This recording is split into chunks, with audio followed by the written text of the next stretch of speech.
বর্তমান আমাদের দেশে খুব গুরুত্বপূর্ণ একটি বিষয় এই সড়ক দুর্ঘটনা। এই সড়ক দুর্ঘটনা কোনোভাবে সরকার নিয়ন্ত্রণে আনতে পারছে না।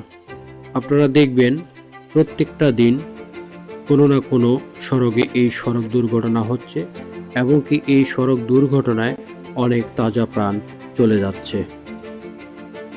দক্ষিণ এশিয়া মহাদেশের মধ্যে সড়ক দুর্ঘটনা সর্বপ্রথম স্থানে রয়েছে আমাদের বাংলাদেশ। কিন্তু কেন এই সড়ক দুর্ঘটনা আমাদের দেশে বেশিরভাগ হয়ে থাকে আসুন জেনে নিই। আমরা স্কুল কলেজে যে সাবজেক্টগুলো নিয়ে পড়াশোনা করেছি বর্তমান জীবনে ওই পড়াশোনা কোনো কাজেই আসছে না। যেমন ইতিহাস, বিজ্ঞান, পদার্থ, রসায়ন এই সাবজেক্টগুলো নিয়ে পড়াশোনা করেছি আমরা, কিন্তু বর্তমান জীবনে এই পড়াশোনা কোনো কাজে আসছে না। যেমন 1000 বছর ধরে উপন্যাস গল্পটি আমরা পড়েছিলাম, এই গল্পটি বর্তমান আমাদের জীবনে কোনো কাজে আসছে না। 1000 বছর ধরে যে উপন্যাসটি রয়েছে তেমনই যদি একটি আমাদের দেশে ট্রাফিক আইন সম্পর্কে এবং কি যানবাহন চালানো সম্পর্কে একটি সাবজেক্ট থাকতো। আপনারা হয়তো জানেন আমাদের দেশে বেশিরভাগ চালক ভাইদের সঠিক কোনো প্রশিক্ষণ নেই।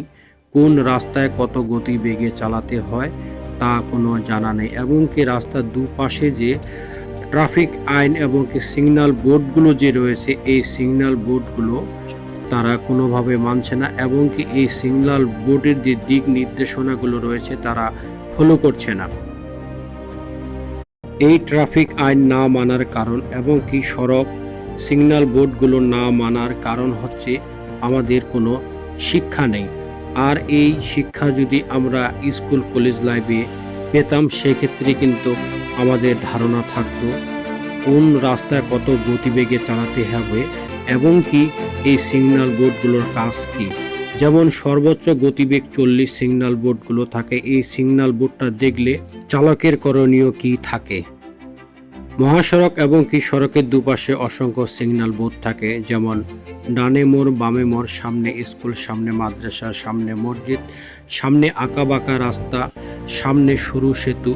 এই সিগন্যাল বোর্ডগুলো সম্পর্কে আমাদের দেশের চালক ভাইদের তেমন কোনো অভিজ্ঞতা নেই, আর অভিজ্ঞতা থাকলেও এই সিগন্যাল বোর্ডগুলো নিয়মকানুন আমরা কেউ মানছি না। আসুন আমরা ট্রাফিক আইন মেনে এবং কি সড়কের দুপাশে যে সিগন্যাল বোর্ডগুলো রয়েছে এগুলো ফলো করে যানবাহন চালাই, নিজেই সতর্ক হই, অন্যজনকে সতর্ক করি, আমাদের দেশে সড়ক দুর্ঘটনা প্রতিরোধ করি। ভিডিওগুলো যদি ভালো লাগে জনস্বার্থে শেয়ার করবেন। ধন্যবাদ সবাইকে, ভালো থাকবেন, সুস্থ থাকবেন।